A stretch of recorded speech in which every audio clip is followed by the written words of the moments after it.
हाँ जी, good morning. Let's start the class.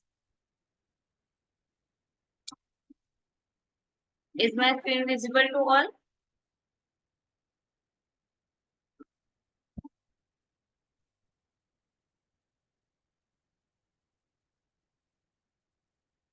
Screen visible है बेटा?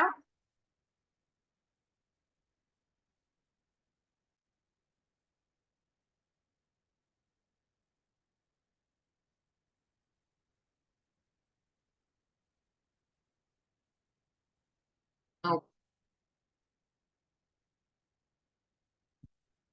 हाँ जी, हमारा बिजनेस ऑर्गेनाइजेशन का चैप्टर 2 है। बिजनेस ऑर्गेनाइजेशन को इसमें क्लासिफिकेशन किया गया हुआ है।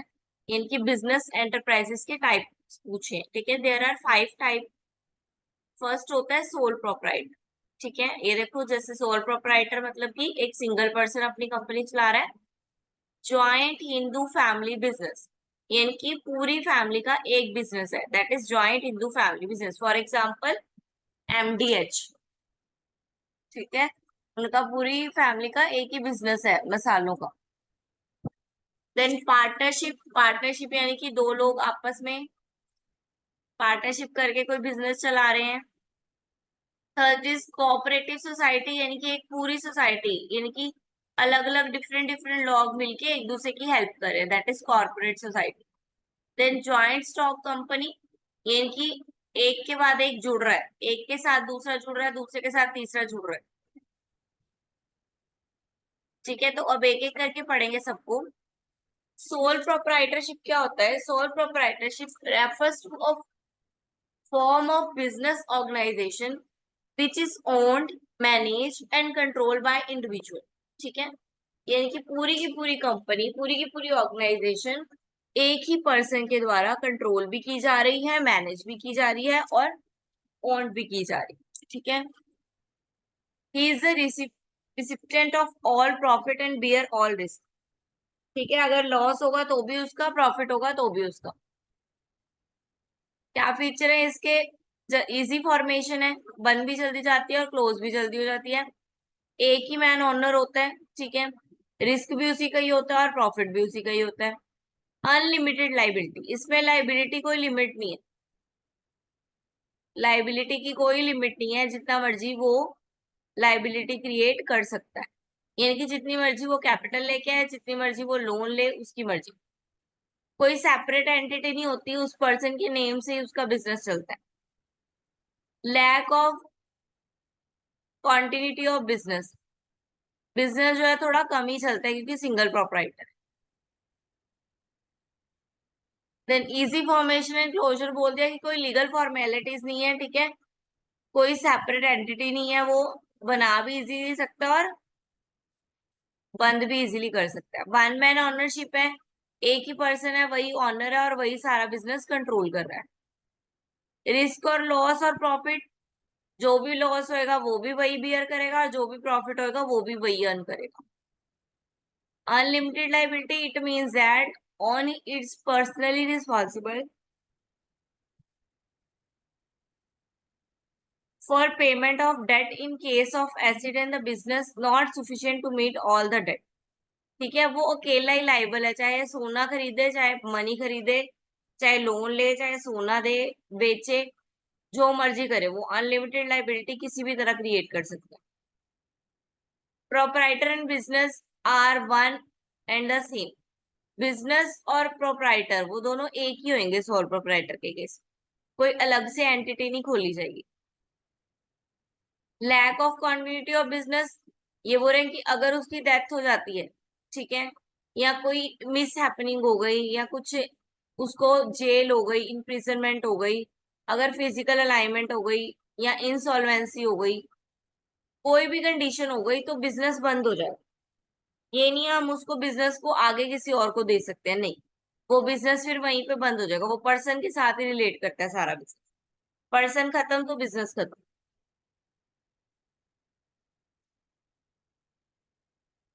तो इसमें जो मेरिट्स है वो क्या है? क्विक डिसीजन मेकिंग, उस अकेले नहीं बिजनेस लेना है, फटाफट डिसीजन ले लेता है, ए पसंद नहीं आया तो प्लान बी। ठीक है। कॉन्फिडेंशियल इंफॉर्मेशन, वो अकेला ही तो प्रोपराइटर है, वो बताएगा किसको अपनी इंफॉर्मेशन, तो सारी इंफॉर्मेशन बिजनेस की उसके पास ही होती है। डायरेक्ट इंसेंटिव्स, जो भी प्रॉफिट जो भी रिवार्ड्स हो रहा है वो डायरेक्ट उसी को ही मिलेगी, ठीक है, क्योंकि उसी से लिंक करते हैं, और तो कोई है ही नहीं। Sense of accomplishment, one is responsible for the success of the business, not only contribute to his self satisfaction but also create a sense of competition and confidence in one ability। ठीक है, जब भी वो काम करेगा वो खुद को ही मोटिवेट करेगा, उसका रिस्पॉन्स, वो किसके लिए रिस्पॉन्सिबल है, वो खुद की सक्सेस के लिए रिस्पॉन्सिबल है। इजी फॉर्मेशन क्लोज, जल्दी बन भी जाती है और जल्दी खत्म भी हो जाती है। अब डीमेरिट क्या है, लिमिटेड कैपिटल। देखो वहां पे हमने बोल दिया फीचर में अनलिमिटेड लाइबिलिटी, लेकिन लाइबिलिटी अनलिमिटेड है लेकिन कैपिटल तो लिमिटेड है, जितना उसने पैसा लेके आना है वो तो लिमिटेड है, उधार वो जितना मर्जी ले ले, लेकिन जो कैपिटल है वो लिमिटेड ही है।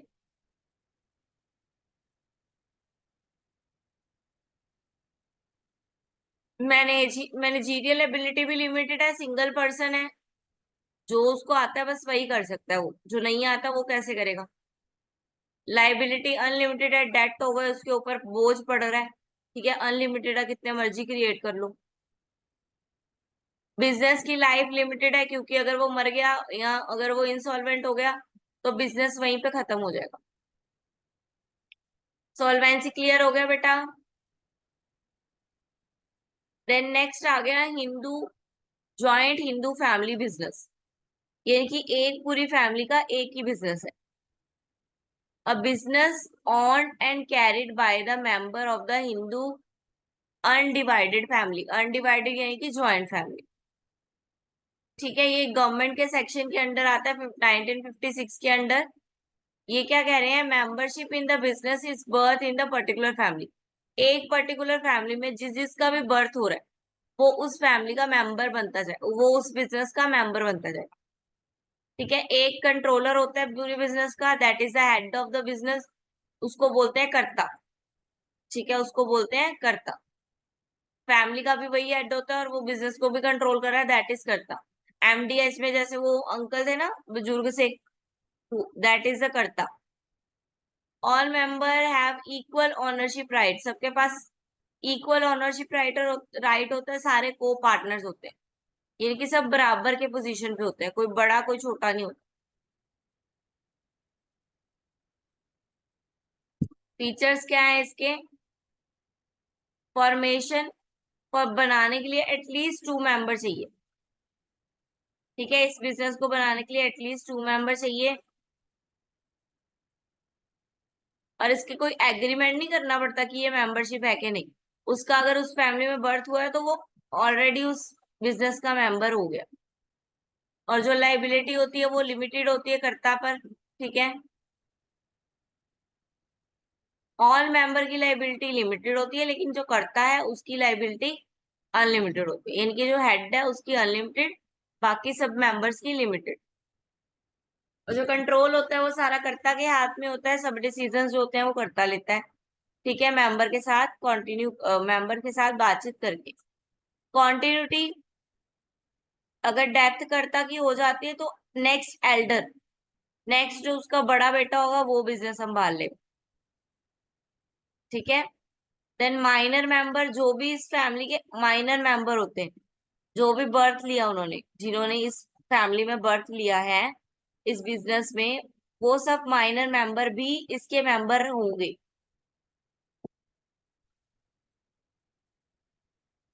देन मेरिट्स क्या है, इफेक्टिव कंट्रोल है, कर्ता के हाथ में कंट्रोल है, ठीक है।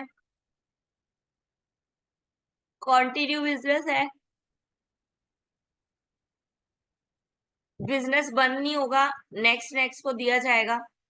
लिमिटेड लाइबिलिटी है सभी मेंबर्स की, ठीक है, को मेंबर्स जो है उनकी लाइबिलिटी लिमिटेड है।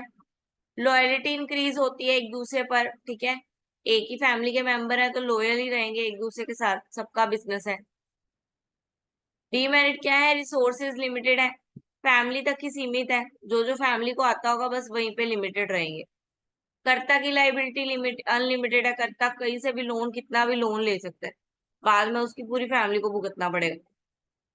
डोमिनेंस ऑफ कर्ता, कर्ता का डोमिनेंस होता है कि कर्ता के पास मेनली ज्यादा राइट कर्ता के पास है, बाकी सारे तो को पार्टनर्स है, सारा राइट तो कर्ता के पास ही है। मैनेजीरियल स्किल थोड़े लिमिटेड होते हैं, क्योंकि जो फैमिली में जिसको जो आता होगा वो वही कर सकते हैं, ठीक है, स्पेशल मैनेजर नहीं होता कोई। क्लियर है कर्ता ज्वाइंट फैमिली, क्लियर है। नेक्स्ट आ गया पार्टनरशिप। पार्टनरशिप में क्या होगा, two different persons share profit करेंगे, बिजनेस को कैरी करेंगे,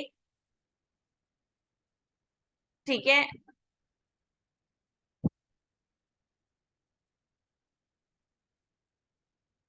ठीक है, दो पर्सन जो अग्री हैं अपना प्रॉफिट शेयर करने के लिए, अपनी कैपिटल शेयर करने के लिए, वो इस बिजनेस में आएंगे। इसके फीचर क्या आएंगे, नंबर ऑफ पार्टनर मिनिमम, देखो मिनिमम कितने, 2, और मैक्सिमम 100, मिनिमम 2 मैक्सिमम 100, और 2014 के अकॉर्डिंग मैक्सिमम कितने हैं, 50। ये 2013 के अकॉर्डिंग है सेक्शन, ये 2014 के अकॉर्डिंग है। फॉर्मेशन लीगल एग्रीमेंट के थ्रू आएगा, रिटर्न एग्रीमेंट होएगा दोनों के बीच में, लॉफुल होएगा सब कुछ। लाइबिलिटी जो होगी इनकी भी अनलिमिटेड होगी, ठीक है, चाहे इंडिविजुअल हो चाहे दोनों की ज्वाइंट हो, लाइबिलिटी अनलिमिटेड होगी। रिस्क बियरिंग जो होएगा वो भी दोनों ही रिस्क बियर करेंगे, प्रॉफिट होएगा तो भी दोनों ही शेयर करेंगे, और जो शेयरिंग रेशियो होगी वो पहले से ही प्री डिसाइडेड होगी। डिसीजन एंड कंट्रोल, जो भी पार्टनर है उनके दोनों का डिसीजन, दोनों का कंसर्न लिया जाएगा, म्यूचुअल एग्रीमेंट से होएगा जो भी होएगा। दोनों अगर राजी हैं तो डिसीजन लिया जाएगा, दोनों अगर राजी नहीं, दोनों में से अगर एक भी ना बोल रहा है तो डिसीजन नहीं लिया जाएगा। Continuity, death, retirement, insolvency, any partner can bring end to the end of the business. Remain partner if they so desire can continue the business on the base of new agreement. ठीक है, अगर दोनों में से एक partner भी मर जाता है या इंसॉल्वेंट हो जाता है, इंसॉल्वेंट यानी कि दिवालिया, कंगाल हो गए, ठीक है, इंसॉल्वेंट हो जाता है, रिटायर हो जाता है, तो देन दूसरे पार्टनर पे डिसाइड करता है कि वो बिजनेस को कंटिन्यू करना चाहता है या नहीं। अगर वो कंटिन्यू करना भी चाहता है तो भी उसको एक और पार्टनर चाहिए ही होगा, क्योंकि ये पार्टनरशिप फॉर्म है, तो उसको नया एग्रीमेंट करना पड़ेगा, नया पार्टनर ढूंढना पड़ेगा। देन म्यूचुअल एग्रीमेंट, दोनों का म्यूचुअल एग्रीमेंट है, दोनों अगर अग्री करेंगे तो ही डिसीजन लिया जाएगा। मेरिट्स हो गई, फॉर्मेशन और क्लोजर इजी होता है, बनाना और तोड़ना दोनों आसान है। डिसीजन जो होते हैं वो बैलेंस में लिए जाते हैं, ठीक है, एक्सपर्ट एरिया के अकॉर्डिंग जो पार्टनर्स होते हैं वो तब डिसीजन लेते हैं। फंड ज्यादा आ जाते हैं, ठीक है, दो पार्टनर हैं, सब अपने दोनों अपना अपना रेस कर रहे हैं फंड, तो फंड्स ज्यादा आ जाएंगी। रिस्क शेयरिंग बढ़ जाएगा, जितने लोग होंगे उतना ही रिस्क शेयर हो जाएगा। सिक्योरिटी, अगर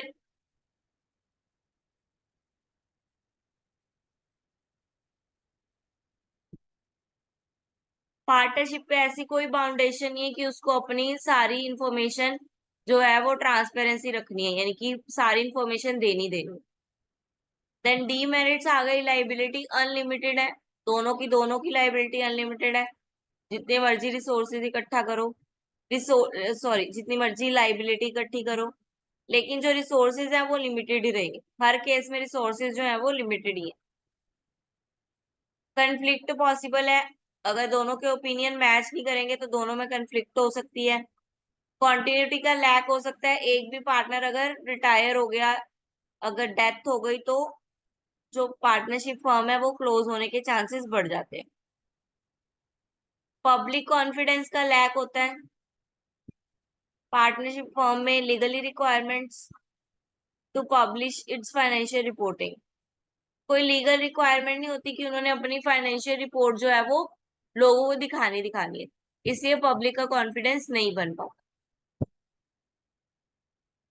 देन इसमें एक पार्ट आता है पार्टनरशिप डीड।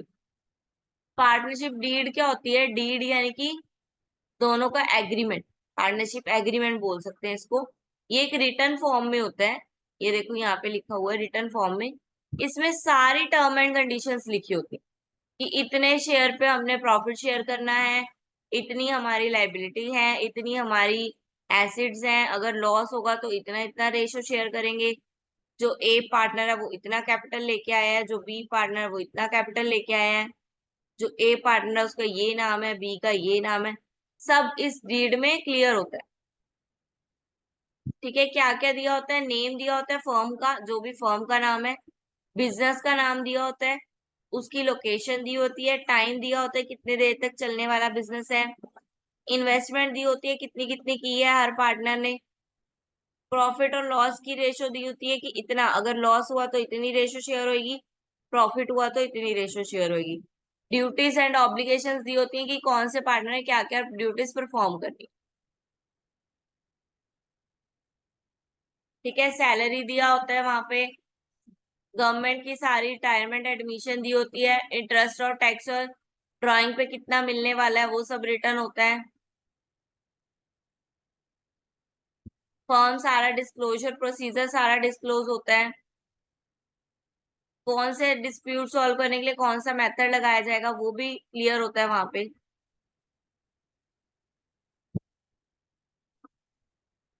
देन ये कुछ पार्टनरशिप की टाइप्स आ गई, पार्टनर के टाइप आ गए। पार्टनरशिप में जो पार्टनर्स होते हैं वो किस किस तरह के होते हैं। ठीक है, एक्टिव पार्टनर यानी कि दोनों के दोनों पार्टनर एक्टिव है, दोनों के दोनों कंट्रीब्यूट कर रहे हैं कैपिटल में, प्रॉफिट और लॉस भी दोनों बराबर बियर कर रहे हैं।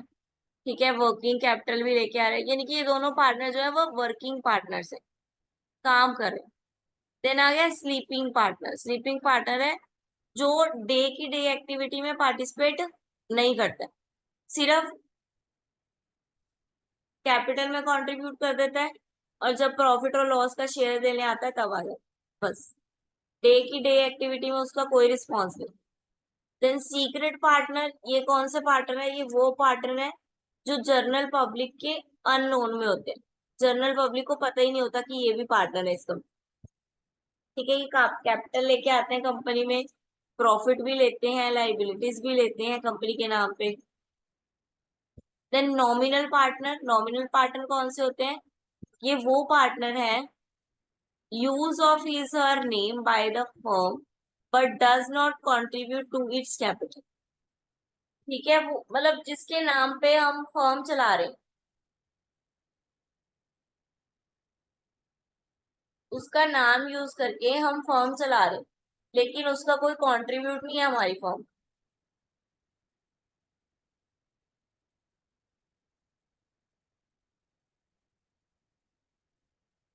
ठीक है, ना तो वो शेयर ना तो कैपिटल ला रहा है, ना प्रॉफिट शेयर करेगा, ना लॉस शेयर करेगा, कुछ भी नहीं करेगा। ठीक है, सिर्फ उसका नाम यूज हो रहा है।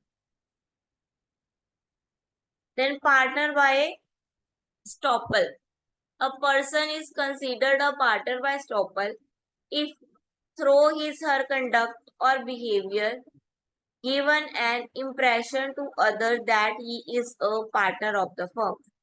यानी कि कोई ऐसा बंदा है, जैसे कि मान लो मैं पार्टनर हूँ कंपनी, ठीक है, और मेरे हस्बैंड कंपनी में आ रहे हैं, he is not the partner, लेकिन वो एक्ट ऐसे करेंगे कि वो भी क्या है, कंपनी के पार्टनर है, तो उसको बोलते हैं पार्टनर बाय स्टॉपर। ठीक है, किसी का बेटा है, वो कंपनी में आता है, अपना हुक्म चला के चला जाता है, he is not the partner, partner उसके पापा है, लेकिन वो पार्टनर बाय स्टॉक पर है। Partner by holding out, holding out के थ्रू पार्टनर कैसे बन सकते हैं, holding out is a person who though a not a partner in the firm but knowing also is herself to be representative of partner in the firm. Such as person become liable to outside creditors for repayment of any debt having extent of the firm on the basis of such representation।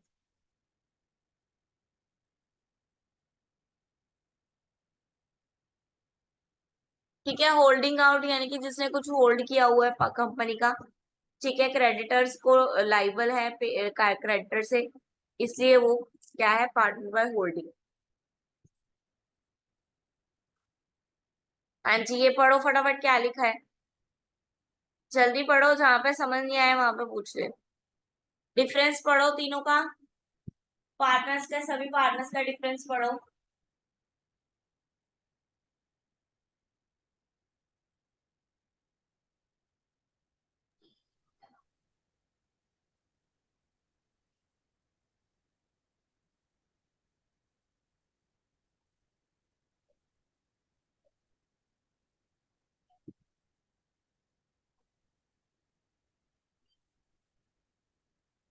हाँ जी, clear है।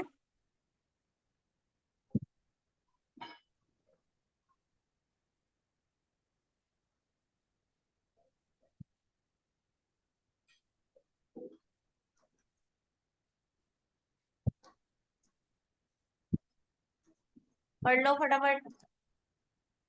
वैसे तो मैंने सारा समझा ही दिया ये वाला, फिर भी एक बार एक रीड ले लो।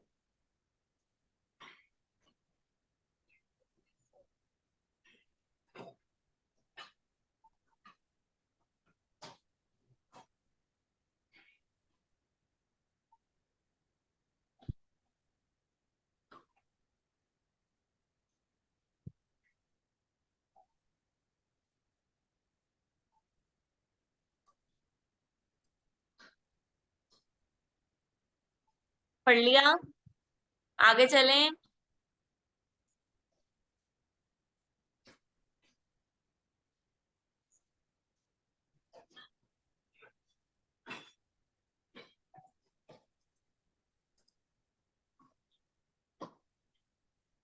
हाँ जी, अब टाइप ऑफ पार्टनरशिप फिर से आ गई, classify on the basis of two factor, दो फैक्टर के बेस पे अब क्लासिफिकेशन कर रहे हैं। First duration and then liability. Duration के बेसिस पे पार्टनरशिप एट विल और particular partnership. Partnership at will duration यानी कि टाइम के बेस पे, टाइम के बेस पे दो तरह की पार्टनरशिप है, यानी कि जब विल बनेगी, जब रिटर्न में लिखा जाएगा तब आप उसको पार्टनर मानोगे। एक पर्टिकुलर पार्टनर यानी कि जब आपने एक दूसरे से बोल दिया, कॉन्ट्रैक्ट कर दिया, तभी आप एक दूसरे को पार्टनर मान। देन लाइबिलिटी में with limited liability, with unlimited liability. जो पार्टनर लिमिटेड लाइबिलिटी से आएगा वो लिमिटेड लाइबिलिटी का पार्टनर बनेगा, और जो अनलिमिटेड से आएगा वो अनलिमिटेड लाइबिलिटी। ठीक है।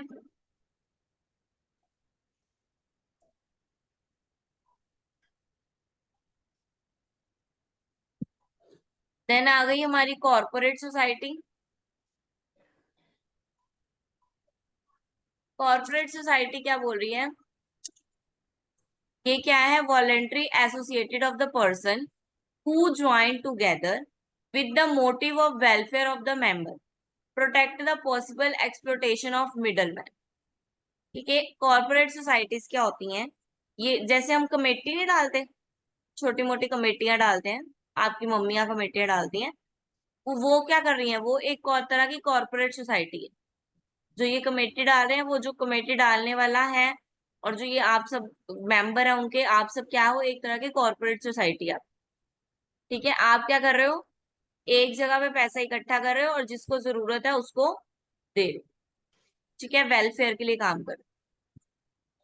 फीचर क्या है, वॉलंटरी एसोसिएशन, कोई भी आ सकता है पर्सन, फ्रीली आके ज्वाइन कर सकते हैं। लीगल स्टेटस, ये भी रजिस्टर्ड होती है। ठीक है, सेपरेट एंटिटी होती है। ये जो कमेटी के बताया मैंने, ये आपको इनलीगल बताया। ठीक है, यानी कि आपके स्मॉल लेवल पे बताया। लेकिन जो कॉर्पोरेट सोसाइटी बनाई जाती है वो एक लीगल पर्पस होता है, तो उसका एक लीगल स्टेटस होता है। इसकी लाइबिलिटी लिमिटेड होती है। ठीक है, ये अनलिमिटेड लाइबिलिटी पे नहीं चलते हैं, इनकी लाइबिलिटी लिमिटेड होती है, क्योंकि सब कंट्रीब्यूट जितना करते हैं उस हिसाब से ही लाइबिलिटी डिसाइड। देन जो कंट्रोल है वो इलेक्टेड, एक सेंटर, एक मैनेजर इलेक्ट किया जाता है कॉर्पोरेट सोसाइटी द्वारा, और सारा कंट्रोल फिर उसके हाथ में होता है। जैसे हमारे वाले में कंट्रोल किसका होता है, कमेटी में जो मेन जो कमेटी शुरू करता है ना उसके हाथ में। देन सर्विस मोटिव, सर्विस क्या है इसका, म्यूचुअल हेल्प करना। ठीक है, वेलफेयर करना एक दूसरे का। तो ये क्या है, वोटिंग राइट इक्वल होते हैं, वन पर्सन वन वोट, सब पर्सन अपनी अपनी वोट दे सकते हैं कॉर्पोरेट सोसाइटी में। लाइबिलिटी लिमिटेड है, स्टेबल एग्जिस्टेंस है। ये एक पर्सन अगर निकल जाता है, एक पर्सन ने कमेटी दी वो निकल गया, लेकिन आपकी जो पार्टनरशिप है वो चलती रहेगी, कॉर्पोरेट सोसाइटी जो है वो वर्क करती रहेगी। इकोनॉमी ऑपरेशन में चलती रहती है, जिसको हेल्प होती नीड होती है उसका काम बन जाता है। गवर्नमेंट भी सपोर्ट करती है ऐसी चीजों को, लोन देती है, इस पे rate of interest low charge करती है। फॉर्मेशन बनाना आसान है, सिर्फ 10 मेंबर चाहिए मिनिमम इसको बनाने के लिए, ठीक है। अब लिमिटेशंस आ गई। लिमिटेशन क्या है? रिसोर्स लिमिटेड है, जो कंट्रीब्यूट कर रहा है उसके पास मनी जो है वो लिमिटेड है। इनसुफिशियंसी इन मैनेजमेंट करना थोड़ा डिफिकल्ट होता है, ठीक है, कुछ पेमेंट के केस में या मैनेजर के केस में। सीक्रेसी कम होती है, सब पर्सन को पता होता है कितने पैसे जमा करवाने हैं, कब कमेटी मिलनी है, ठीक है। गवर्नमेंट का कंट्रोल होता है इस पे कि गवर्नमेंट टैक्स दे रही है, आपको टैक्स कम कर रही है, इंटरेस्ट लो रेट पे दे रही है, तो गवर्नमेंट का इंटरफेरेंस है। ओपिनियन डिफरेंस होते हैं, सबके अलग अलग ओपिनियन होती हैं, तो कभी कभी एक दूसरे को डोमिनेट भी करता है। ये जो कॉर्पोरेटेड सोसाइटी है ये डिफरेंट नेचर्स की होती हैं। Consumer cooperative, producer cooperative, market cooperative, farmer cooperative, credit cooperative and cooperative housing society. Consumer cooperative like this.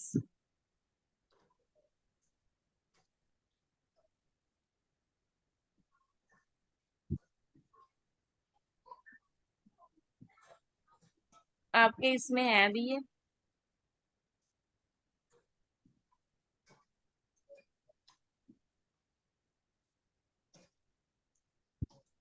आपके है, आपके सीधा कोऑपरेटिव के बेनिफिट्स, मेरिट्स एंड डीमेरिट्स हैं, देन वो शिफ्टिंग टू द जॉइंट। हाँ जी, कल नाम से क्लियर है, कंज्यूमर कोऑपरेटिव है तो कंज्यूमर को ध्यान में रखेगा। फार्मर को प्रोड्यूसर कोऑपरेटिव है तो प्रोड्यूसर का वेलफेयर करेगा। मार्केट के वेलफेयर के लिए चलेगा तो मार्केट वाला हो गया, ठीक है। जिसकी भी वेलफेयर के लिए काम करेगा उस पर्सन का नाम आ गया जब, ठीक है। अगर वो कंज्यूमर की वेलफेयर के लिए चलेगा तो कंज्यूमर वेलफेयर, प्रोड्यूसर के वेलफेयर के लिए चलेगा तो producer welfare.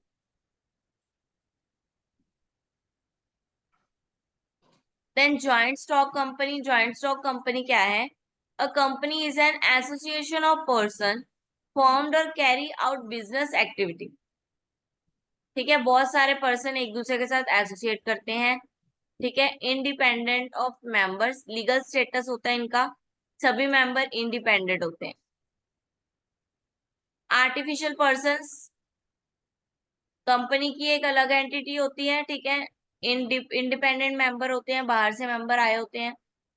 Separate legal entity बनाई जाती है इसकी, ये नहीं है कि आप जॉइंट स्टॉक को उस पर्सन के नेम से डोनेट करोगे, नहीं, एक अलग से एंटिटी बनाई जाएगी। फॉर्मेशन जो होती है वो थोड़ी कॉम्प्लिकेटेड होती है, कंज्यूमिंग, टाइम कंज्यूमिंग होती है, एक्सपेंसिव भी होती है बनाना इसको, ठीक है। Perpetual succession, created by the law और एंड भी बाय द लॉ, बनाई भी उनके द्वारा जाती है और क्लोज भी उनके द्वारा की जाती है। कंट्रोल जो होता है वो बोर्ड ऑफ द डायरेक्टर्स के पास होता है, ठीक है। जो ज्यादा पे मतलब जो ज्यादा शेयर्स लेके आते हैं बोर्ड ऑफ डायरेक्टर, ठीक है। शेयर होल्डर, उनके पास राइट नहीं होता कि वो डे टू डे एक्टिविटी में बोले। कॉन्टिन्यूटी, ये मेंबरशिप जो है ये कॉन्टिन्यूटी चलती रहती है, एक पर्सन चला गया तो नया पर्सन आ जाता है। कॉमन सील, यानी कि जो कंपनी है उसकी एक अलग कॉमन सील लगाई जाती है, यानी कि एक कंपनी का नाम दिया जाता है। मेंबर के नेम से सोसाइटी नहीं चलेगी, एक पर्सन के नेम से सोसाइटी चलेगी। रिस्क बियरिंग, रिस्क भी बियर करना पड़ता है सभी को।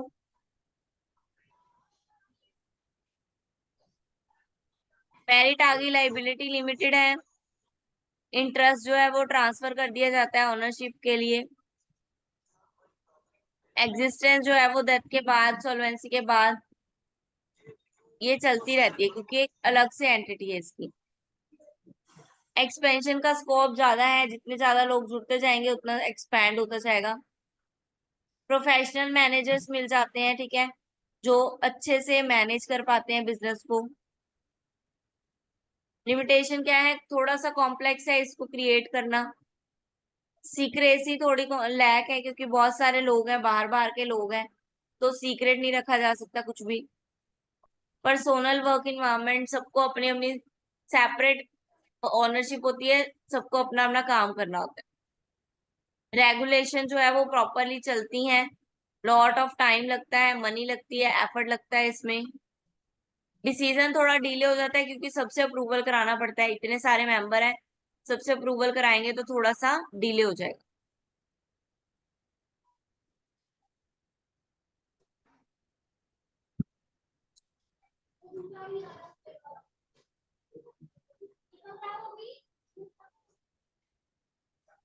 हाँ जी, बस एक हमारा ये मल्टीनेशनल कंपनी रह गया पढ़ने वाला, बाकी हमने सारा पढ़ लिया जॉइंट वेंचर तक। क्लियर है चैप्टर 2?